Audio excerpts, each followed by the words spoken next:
ବର୍ଣ୍ଣମାଳାରେ ଶୀଘ୍ର ଆଗମନ କରିବାକୁ ଯାଉଥିବା ପ୍ରଭୁ ଯୀଶୁଖ୍ରୀଷ୍ଟଙ୍କ ପବିତ୍ର ଓ ବହୁମୂଲ୍ୟ ନାମରେ ନିର୍ମଳ ଖରା ୟୁଟ୍ୟୁବ୍ ଚ୍ୟାନେଲରେ ପୁନର୍ବାର ଆପଣ ସମସ୍ତଙ୍କୁ ସ୍ୱାଗତ କରେ। ପ୍ରତିଦିନ ଆପଣମାନଙ୍କୁ ସ୍ୱାଗତ କରିବା ଏହା ଆମମାନଙ୍କ ନିମନ୍ତେ ବହୁତ ବହୁତ ଖୁସି ଓ ଆନନ୍ଦର ବିଷୟ ଅଟେ। ପ୍ରତି ପ୍ରଭାତରେ ପରମେଶ୍ୱର ତାଙ୍କର ପବିତ୍ର ବାକ୍ୟ ମାଧ୍ୟମରେ ଆମ ସମସ୍ତଙ୍କ ସହିତ କଥାବାର୍ତ୍ତା ହେଉଛନ୍ତି, ସେଥିପାଇଁ ପରମେଶ୍ୱରଙ୍କୁ ଧନ୍ୟବାଦ ଦିଏ।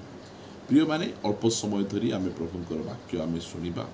ଆଉ এই ବାକ୍ୟ ପ୍ରତ୍ୟେକ ମା ଭଉଣୀମାନଙ୍କ ନିମନ୍ତେ ବହୁତ ବହୁତ ଗୁରୁତ୍ୱପୂର୍ଣ୍ଣ ବାକ୍ୟ ଅଟେ। ଅଳ୍ପ ସମୟ ମା ଭଉଣୀମାନଙ୍କୁ ମୁଁ ଆଜିର ବାକ୍ୟ ଦ୍ୱାରା ଉତ୍ସାହିତ କରିବା ପାଇଁ ଚାହେଁ। ନାରୀମାନଙ୍କୁ ନଷ୍ଟ କରୁଥିବା କିଛି ବିଷୟ ମୁଁ ଆପଣମାନଙ୍କ ନିକଟରେ ରଖିବା ପାଇଁ ଚାହେଁ। ଯେତେବେଳେ ପରମେଶ୍ୱର ସେ ମନୁଷ୍ୟକୁ ତିଆରି କଲେ, ସେ ଦୁଇଟା ମାଟି ପିଣ୍ଡୁଳାକୁ ନେଇ ଗୋଟିଏକୁ ଆଦମ ଆଉ ଗୋଟିଏକୁ ହବା ଭାବରେ ତିଆରି କରିପାରିଥାନ୍ତେ। ମାତ୍ର ପରମେଶ୍ୱର ଗୋଟିଏ ମାଟି ପିଣ୍ଡୁଳା ନେଲେ, ଧୂଳିରୁ ସେ ତାହାକୁ ତିଆରି କଲେ। ଆଉ ସେହି ପରେ ଆଦମକୁ ତିଆରି କଲା ପରେ ଆଦମକୁ ଘୋର ନିଦ୍ରାଗତ କରେଇ ଆଦମଙ୍କର ପଞ୍ଜରା ହାଡ଼ରୁ ସେ ନାରୀକୁ ତିଆରି କରିଅଛନ୍ତି। କାହିଁକି ସେ ଆଦମଙ୍କର ପଞ୍ଜରା ହାଡ଼ରୁ ନାରୀକୁ ତିଆରି କରୁଛନ୍ତି? କାରଣ ନାରୀମାନେ ଶକ୍ତିଶାଳୀ ଅଟନ୍ତି। ନାରୀମାନଙ୍କ ପାଖରେ ବହୁତ ବହୁତ ଶକ୍ତି ପରମେଶ୍ୱର ଦେଇଛନ୍ତି। କାରଣ ନାରୀ ଧୂଳିର ନିର୍ମିତ ନୁହେଁ, ମନୁଷ୍ୟର ପଞ୍ଜରା ହାଡ଼ରୁ ପରମେଶ୍ୱର ନାରୀଙ୍କୁ ତିଆରି କରିଛନ୍ତି। ଆଉ ନାରୀମାନଙ୍କ ଶକ୍ତି ବାଇବଲରେ ଆମେ ଅନେକ ଦେଖୁଛୁ। ମାତ୍ର ଅନେକ ଗୁଡ଼ିକ କାରଣ ଗୁଡ଼ିକ ରହିଛି ନାରୀମାନଙ୍କୁ ନଷ୍ଟ କରୁଛି। ଆଉ ନାରୀମାନେ ଯେ ପ୍ରକାର ନଷ୍ଟ ନ ହୁଅନ୍ତୁ, ସେଥି ନିମନ୍ତେ ଏହି କ୍ଷୁଦ୍ର ସନ୍ଦେଶ ଆପଣମାନଙ୍କ ନିକଟରେ ରଖିବା ପାଇଁ ଚାହେଁ। ନାରୀମାନଙ୍କୁ ନଷ୍ଟ କରୁଥିବା ପ୍ରଥମ ବିଷୟ ହେଲା, ପଢ଼ିବା ଏଫେସୀୟ ପୁସ୍ତକ ଏହାର 5 ଅଧ୍ୟାୟର 22 ପଦ। ହେ ସ୍ତ୍ରୀମାନେ, ତୁମ୍ଭେମାନେ ଯେପରି ପ୍ରଭୁଙ୍କର ବଶୀଭୂତା, ସେହିପରି ଆପଣା ଆପଣା ସ୍ୱାମୀର ବଶୀଭୂତା ହୁଅ। ପ୍ରିୟମାନେ, ଏହା ହେଉଛି ପରମେଶ୍ୱରଙ୍କ ବାକ୍ୟ। ଆଉ ଏହି ବାକ୍ୟକୁ ପ୍ରତ୍ୟେକ ସ୍ତ୍ରୀମାନଙ୍କୁ ପ୍ରଭୁ ଦେଇଛନ୍ତି। ଏହା ସ୍ୱାମୀମାନଙ୍କର ବାକ୍ୟ ନୁହେଁ, ଏହା ସ୍ତ୍ରୀମାନଙ୍କର ବାକ୍ୟ ଅଟେ। ପରମେଶ୍ୱର ସ୍ତ୍ରୀମାନଙ୍କୁ ସିଧାସଳଖ ସେ କହିଛନ୍ତି ଯେ ତୁମ୍ଭେମାନେ ଆପଣା ଆପଣା ସ୍ୱାମୀମାନଙ୍କର ବଶୀଭୂତ ହୁଅ। ପ୍ରିୟମାନେ, ଆମେ ବାଇବଲରେ ଆମେ ଦେଖୁଛୁ ଜିଜେବେଲ ନାମ୍ନୀ ଗୋଟିଏ ସ୍ତ୍ରୀ ଲୋକ, ସେ ନିଜର ସ୍ୱାମୀକୁ ସେ କଣ୍ଟ୍ରୋଲ କରୁଥିଲା। ନିଜର ସ୍ୱାମୀକୁ ତାର ଇଚ୍ଛା ଅନୁସାରେ ସେ ନଚଉଥିଲା। ଆଉ ତା ସ୍ୱାମୀ ବଡ଼ ହେଲା ନାହିଁ, ପ୍ରସିଦ୍ଧ ହେଲା ନାହିଁ, ତାଙ୍କ ସ୍ୱାମୀ ବର୍ବାଦ ହେଇଗଲେ। ଯେତେବେଳେ ଗୋଟିଏ ସ୍ତ୍ରୀ ନିଜର ସୀମାକୁ ଲଙ୍ଘନ କରନ୍ତି, ଯେଉଁ ସ୍ଥାନରେ ପରମେଶ୍ୱର ତାଙ୍କୁ ରଖିଛନ୍ତି ସାହାଯ୍ୟକାରୀ ଭାବରେ, ସେ ତାଙ୍କର ସୀମାକୁ ଯେତେବେଳେ ଲଙ୍ଘନ କରନ୍ତି, ସେହି ସମୟରେ ଏଇଟା ଗୋଟେ ନାରୀକୁ ନଷ୍ଟ କରିଦିଏ। ଜିଜେବେଲ ସେ ମୃତ୍ୟୁବରଣ କଲେ, ଉପରୁ ତାଙ୍କୁ ଠେଲି ଦିଆଗଲା। ଏହି ପ୍ରକାର ବାଇବଲରେ ଯେଉଁ ନାରୀମାନେ ନିଜର ସ୍ୱାମୀମାନଙ୍କର ବଶୀଭୂତ ହେଲେ ନାହିଁ, ବିଦ୍ରୋହ କଲେ, ସେମାନେ ନଷ୍ଟ ହେଲେ। ପ୍ରିୟମାନେ, ଆମେ ପ୍ରଭୁଙ୍କର ବାକ୍ୟକୁ ଆମ ଜୀବନରେ ଅଗ୍ରାଧିକାର ଦେବା କଥା। ଏହା କୌଣସି ସଂସ୍ଥା, କୌଣସି ମଣ୍ଡଳୀ, କୌଣସି ମନୁଷ୍ୟ ଲେଖିବା କଥା ନୁହେଁ। ଏହା ପରମେଶ୍ୱର ଲେଖିଛନ୍ତି ଯେ ପ୍ରତ୍ୟେକ ସ୍ତ୍ରୀମାନେ ନିଜ ନିଜର ସ୍ୱାମୀମାନଙ୍କର ବଶୀଭୂତ। ମାତ୍ର ଯେଉଁ ସମୟରେ ଆମେ ବଶୀଭୂତ ନ ହୋଇ ଆମେ ବିଦ୍ରୋହ କରୁ, ତାହା ଆମ ପରିବାରକୁ ନଷ୍ଟ କରୁଛି। ଆମ ପରିବାରକୁ ନଷ୍ଟ କରିବା ସହିତ ନାରୀକୁ ମଧ୍ୟ ନଷ୍ଟ କରୁଅଛି। ଯେତେବେଳେ ନାରୀ ନଷ୍ଟ ହେବ, ସେହି ସମୟରେ ପରିବାର ମଧ୍ୟ ନଷ୍ଟ ହୋଇଯିବ। କାରଣ ଜ୍ଞାନୀ ସଲୋମନ କହନ୍ତି 14 ଗୀତ 1 ପଦରେ, ଜ୍ଞାନବତୀ ସ୍ତ୍ରୀ ଆପଣା ଗୃହ ଗୁନ୍ଥଇ। କି ପ୍ରକାର ଗୁନ୍ଥଇ? ସ୍ୱାମୀଙ୍କର ବଶୀଭୂତ ହେଇ। ମାତ୍ର ଅଜ୍ଞାନ ବିଦ୍ରୋହ କରି ସ୍ୱହସ୍ତରେ ତାହା ଭାଙ୍ଗି ପକାଏ। ଆଜି ଅନେକ ଅଛନ୍ତି ଯେଉଁମାନେ କି ନିଜର ପରିବାରକୁ ନିଜେ ଭାଙ୍ଗୁଛନ୍ତି, ନିଜକୁ ନିଜେ ନଷ୍ଟ କରୁଛନ୍ତି। ପ୍ରଭୁଙ୍କର ଗୌରବ ହଉ ପ୍ରିୟମାନେ, ପରମେଶ୍ୱର ଆମକୁ ବାକ୍ୟ ଦେଇ ସେ କଥାବାର୍ତ୍ତା ହେଉଛନ୍ତି। ପ୍ରଭୁଙ୍କର ସ୍ତୁତି ହେଉ। ମୁଁ ଆଉ ଗୋଟେ ପଦ ଆପଣମାନଙ୍କୁ ପଢ଼ିବା ପାଇଁ ଚାହେଁ। ପ୍ରଥମ ତିମୋଥୀ ଏହାର 5 ଅଧ୍ୟାୟ 13 ପଦ। ଆହୁରି ମଧ୍ୟ ସେମାନେ ଘର ଘର ବୁଲି ଆଳସ୍ୟ ପ୍ରିୟ ହେବାକୁ ଶିଖନ୍ତି।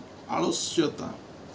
ଆମେ ଯେତେବେଳେ ହିତୋପଦେଶ ପଢ଼ିବା, जे गोटे गुणवती स्त्री से अपना स्वहस्तरे कर्म करे, से कौन सी प्रकार भाव में अलसुआ हुए नहीं। आज देखिए घरे अनेक नारी माने से माने काम करिवे नहीं, मात्र तांकर मोटापा कमेवा पाई, तांकर फिगर को मेंटेन करबा पाई से माने अनेक दूर वॉकिंग करती, वॉकिंग करी चली चली चली चली से माने जानती, विभिन्न प्रकार कथबार्ता हुअंती, मात्र घरे से पाखरे सब जिनस थिबो, आकु ऑर्डर दौथिबे ताकु ऑर्डर दौथिबे, से टिके आनी दियो से टिके आनी दियो, मात्र जो वॉकिंग करबा पाई जिबार अछि, आज मु 2 किलोमीटर चलली, आज मु 3 किलोमीटर चलली, 5 किलोमीटर चलली, मात्र घरे से माने एई गोटे मीटर दूर रे, 2 मीटर दूर रे जिनस थिबो ताहाकु से माने आनिबा पाई पसंद करे। आलस्य प्रियता गोटे नारी को नष्ट करे।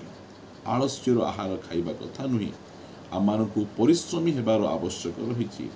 आउरी लेखा जाए जे केवल आलस्य प्रिय नुहे, मात्र असार गल्प देखंतु। जड़े व्यक्ति कहले जे गोटे 4-5टा पुरुष को गोटे घरे जदि आप बंद करदेवे ताहले से माने कौन सी प्रकार भाव में कथबार्ता हेबे नहीं, मात्र 2टा स्त्री को गोटे रूम रे बंद करी तांको नीरव रुह बोली कहबाटा बहुत बहुत कष्टकर विषय अटे। कारण एमानकर असार कथा माने कौन, पड़िशा घर झील कौन कला, पड़िशा घर पुओ कौन कला, आज टीवी सीरियल रे कौन चलिला, आज फिल्म कौन लगिला, यही सबू असार कथा, यही मुख द्वारा असार कथा चर्च मध्य बसी से माने असार कथा हुअंती। देख देख ताको टिके देखे, से केमती ताली मारुची, से केमती गीत गाउची, से केमती ड्रेस पिंधिची, केमती ता चुटी को स्ट्रेट करिक नाचिची, से यही सबू जो असार कथा गुड़िक एटा नारी मान को नष्ट करे। से आमको असार कथा हेबार नहीं, परमेश्वर प्रत्येक असार कथार से विचार करेंगे। आम मान मध्य असार कथा न था, ये असार कथा आम ठारू दूर को जाओ, असार कथा ठारू आम दूर को रहिबार अछि।